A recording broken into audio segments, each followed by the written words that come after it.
প্রথমেই থাকছে আওয়ামী লীগ, চীন, ভারত, রাশিয়ার সরকার, বললেন বিএনপির নেতা গয়েশ্বর। ফের দেশব্যাপী বিএনপির নতুন কর্মসূচি, এই নিয়ে প্রতিবেদনে থাকছে বিস্তারিত। তারপর থাকছে আন্তর্জাতিক আদালতে বর্তমান সরকারের বিচার দাবি সমমনার জোটের। এবার থাকছে জনপ্রতিনিধিত্ববিহীন সরকারের বিদায় ঘণ্টা বাজাতে রাজপথে নেমেছি, বললেন বিএনপির নেতা মুহিন খান। এই নিয়ে প্রতিবেদনে থাকছে বিস্তারিত। তারপর থাকছে সীমান্তে বিজেপি সদস্য হত্যাকাণ্ড, জাতিসংঘের তদন্ত চায় বিএনপি। সর্বশেষ থাকছে 30 জানুয়ারি সংসদ প্রতিহতের ঘোষণা জয়নুল আবেদিন ফারুকের। শুনলেন শিরোনাম, এবার বিস্তারিত। পুরো খবরটি দেখতে সাথেই থাকুন। বিএনপির স্থায়ী কমিটির সদস্য গয়েশ্বর চন্দ্র রায় বলেছেন, আওয়ামী লীগ সরকার বাংলাদেশের জনগণের সরকার নয়, তারা চীন, ভারত ও রাশিয়ার সরকার। এরা বিদেশি আশীর্বাদ পুষ্ট সরকার।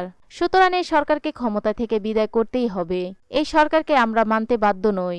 এটা আমাদের ভোটের লড়াই, গণতন্ত্রের লড়াই এবং দেশের সার্বভৌমত্ব রক্ষার লড়াই। সুতরাং প্রতিরোধের আগেই মানে কেটে পড়ুন। আজ শনিবার বিকালে রাজধানী নয়াপল্টনের দলের কেন্দ্রীয় কার্যালয়ের সামনে এক সমাবেশে প্রধান অতিথির বক্তব্যে তিনি এসব কথা বলেন। দ্রব্যমূল্যের ঊর্ধ্বগতির প্রতিবাদ, দ্বাদশ জাতীয় সংসদ বাতিল, খালেদা জিয়া সহ গ্রেপ্তারকৃত নেতাকর্মীদের মুক্তির এক দফা দাবিতে এই কালো পতাকা মিছিলের আয়োজন করে বিএনপি।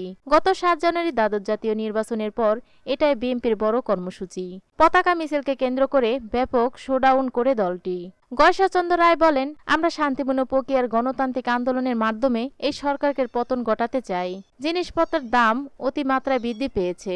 দেশের মানুষ দিশেহারা, ঘরে ঘরে অভাব। দিনমজুরের মানুষ আগের মতো পেট ভরে দুবেলা খেতে পারে না।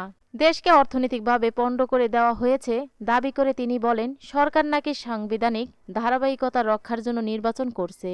আসলে এই ধারাবাহিকতা তাদের লুটপাট ও মহাদুর্নীতির কারণে। 10 লক্ষ কোটি টাকা পাচার করা হয়েছে।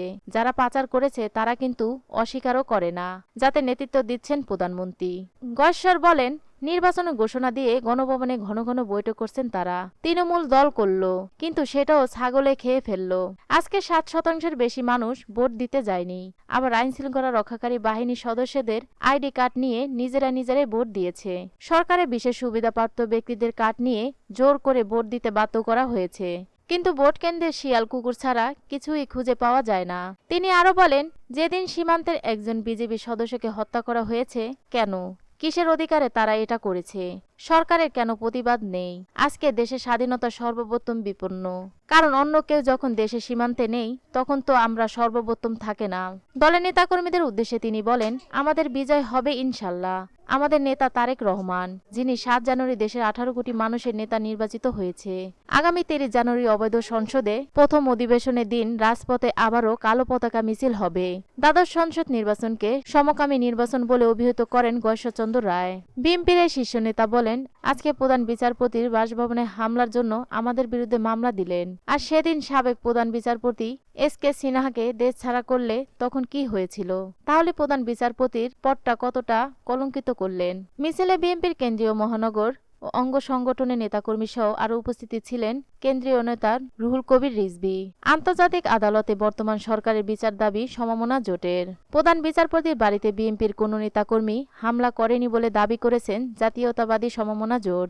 একই সঙ্গে ওই দিনের হামলার সঙ্গে ক্ষমতাসীন সরকারের দল জড়িত বলে মন্তব্য করেন জোটের নেতারা। জোটের সমন্বয়ক ন্যাশনাল পিপলস পার্টির চেয়ারম্যান ডক্টর ফরিদুজ্জামান ফরাদ বলেন, আমরা জাতিসংঘের অধীনে 28 অক্টোবর ঘটনার সুষ্ঠু তদন্ত চাই। আওয়ামী লীগ ক্ষমতায় আসার পর থেকে মানুষের ভোটের অধিকার ক্ষুণ্ণ করেছে, গণতন্ত্র ধ্বংস করেছে। এ সরকারের বিচার আন্তর্জাতিক আদালতে হতে হবে। শনিবার রাজধানী বিজয়নগর জাতীয় সমমনা জোট আয়োজিত এক দফা দাবি আদায়ে এই কালো পতাকা ও বিক্ষোভ মিছিল শেষে তিনি এসব কথা বলেন। দ্রব্যমূল্যের ঊর্ধ্বগতির প্রতিবাদ, দ্বাদশ জাতীয় সংসদ বাতিল, বিএনপি চেয়ারপারসন বেগম খালেদা জিয়া ও রাজবন্দীদের মুক্তির দাবিতে এই বিক্ষোভ মিছিল করা হয়। ডক্টর ফরিদুজ্জামান বলেন, অনতিবিলম্বে এই নির্বাচন বাতিল করে তত্ত্বাবধায়ক সরকারের অধীনে নির্বাচন দেন। বাংলাদেশের মানুষ জেগে উঠেছে। আমরা তত্ত্বাবধায়ক সরকারের অধীনে নির্বাচন চাই। এছাড়া খালেদা জিয়া সহ বিএনপির সব কারাবন্দীদের মুক্তি দিতে হবে। তিনি বলেন, পার্লামেন্ট বাতিল না করলে জনগণকে নিয়ে আমরা এমন আন্দোলন করব। আপনারা পালানোর পথ খুঁজে পাবেন না। তিনি আরো বলেন, আওয়ামী লীগ ক্ষমতায় আসার পর থেকে মানুষের ভোটের অধিকার ক্ষুণ্ণ করেছে, গণতন্ত্র ধ্বংস করেছে। 7 জানুয়ারি নির্বাচনকে বাংলাদেশের মানুষ বর্জন করেছে। বাংলাদেশের সমস্ত ভোটারের 5% ভোটার ভোট দিতে যায়নি। এই নির্বাচনের মাধ্যমে যে সংসদ গঠন করা হয়েছে সেটিও এদেশের মানুষ প্রত্যাখ্যান করেছে। এ সময় গণদলের চেয়ারম্যান গোলাম মাওলানা চৌধুরী বলেন, এই নির্বাচন দেশ ও বিদেশে কোথাও গ্রহণযোগ্য পায়নি, আন্তর্জাতিক মহলেও স্বীকৃতি দেয়নি। তাই অবিলম্বে পদত্যাগ দিয়ে তত্ত্বাবধায়ক সরকারের অধীনে নির্বাচন দিন। জনপ্রতিনিধিত্ববিহীন সরকারের বিদায় ঘণ্টা বাজাতে রাজপথে নেমেছি। বিএনপির স্থায়ী কমিটির সদস্য ডক্টর আব্দুল মঈন খান বলেছেন, আমরা এই জনপ্রতিনিধিত্ববিহীন সরকারের বিদায় ঘণ্টা বাজাতে রাজপথে নেমেছি। সারা বিশ্বে শান্তিপূর্ণ প্রতিবাদের ভাষা হিসাবে এই কালো পতাকা মিছিল স্বীকৃতি রয়েছে। আমরা সেই কালো পতাকা মিছিল করার জন্যই আজকে রাজপথে সমবেত হয়েছি। আজ শনিবার দুপুর 2টায় নয়াপল্টনে বিএনপির কেন্দ্রীয় কার্যালয়ের সামনে নিত্য প্রয়োজনীয় পণ্যের মূল্য বৃদ্ধি, কারাবন্দী নেতাকর্মীদের মুক্তি, দ্বাদশ সংসদকে অবৈধ দাবি করে তা বাতিল ও সরকারের পদত্যাগের দাবিতে আয়োজিত কালো পতাকা মিছিলের শুরুতে সংক্ষিপ্ত সমাবেশে তিনি এসব কথা বলেন। তিনি বলেন, এই সরকার এই কালো পতাকার কালো আধারে চিহ্নিত হয়ে জনগণ থেকে বিচ্ছিন্ন হয়ে বিদায় নিতে বাধ্য হবে। আপনারা দেখেছেন বিগত 7 জানুয়ারি বাংলাদেশে 12 কোটি ভোটার কিভাবে এই সরকারকে সম্পূর্ণভাবে প্রত্যাখ্যান করেছে। সীমান্তে বিজেপি সদস্য হত্যাকাণ্ড, জাতিসংঘে তদন্ত চায় বিএনপি। বাংলাদেশে বর্ডার গার্ড সদস্য সিপাহী মোহাম্মদ রইস উদ্দিনকে বিএসএফ কৃতিত্ব নির্মমভাবে হত্যাকাণ্ডের ঘটনায় জাতিসংঘের মাধ্যমে তদন্তের দাবি জানিয়েছে বিএনপি।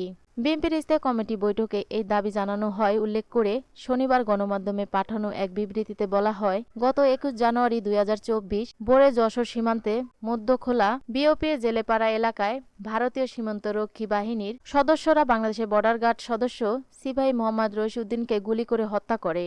সারা পৃথিবীর মধ্যে বাংলাদেশে ভারত সীমান্ত সবচেয়ে সহিংস ও রক্তস্নাত। ভারত কর্তৃক বারবার প্রতিশ্রুতি দেওয়া হলেও বাংলাদেশের সীমান্তে ভারতের সীমারক্ষী বাহিনীর গুলিতে বাংলাদেশের নাগরিককে হত্যার ঘটনা ক্রমাগত বৃদ্ধি পাচ্ছে।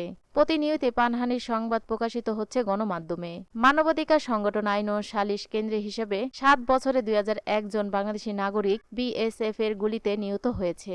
স্থায়ী কমিটির সদস্যরা বলেন, সিপাহী মোহাম্মদ রইস উদ্দিনকে গুলি করে হত্যার পর বিএসএফ এর পক্ষ থেকে বলা হয়েছে তা অগ্রহণযোগ্য। বিএসএফ এর পক্ষ থেকে বলা হয়, তিনি বিজেপির সদস্য তা তারা বুঝতে পারেনি। তিনি লুঙ্গি ও টি-শার্ট পরেছিলেন এবং পাচারকারী দলের সঙ্গে তাকে ভারতের সীমানার ভিতরে দেখা গিয়েছিল। একজন বিজেপি সদস্য কিভাবে লুঙ্গি আর টি-শার্ট পরে পাচারকারী দলের সঙ্গে মিশে থাকতে পারেন সেটিও তাদের বোধগম্য নয়। 30 জানুয়ারি সংসদ প্রতিহতের ঘোষণা জয়নাল আবেদিন ফারুকের। আগামী 30 জানুয়ারি জাতীয় সংসদের এই প্রথম অধিবেশনে বসতে যাচ্ছে তা প্রতিহত করার ঘোষণা দিয়েছেন বিএনপি চেয়ারপারসন উপদেষ্টা জয়নাল আবেদিন ফারুক। তিনি বলেছেন, সরকার বাংলাদেশের মানুষকে লুটেপুটে খাবে, আবারও বিএনপি নেতাদের উপর হামলা করবে, হামলা করে জেলে দেবে। এগুলো সহ্য করা হবে না।